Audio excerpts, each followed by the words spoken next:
той прецедент перший успішний України, і безпосередньо Міністерства культури під головуванням моєї першої заступниці йшов той суд, в якому Міжнародний суд визнав, що до того часу, поки Крим є під анексією, ця колекція має повернутися на тимчасове зберігання на материкову частину України.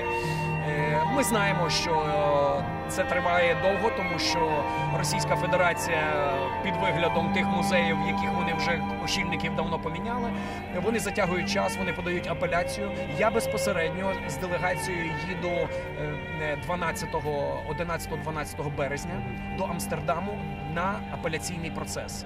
І зараз ми зібрали цілі томи доказової бази, яка дає нам сподівання, я не можу загадувати, бо це дуже тонкі речі, але яка дає нам великі сподівання і велику аргументацію в тому, що ця апеляція буде відхилена, і ми повністю доб'ємося міжнародної справедливості і через певний час повернемо цю колекцію до України.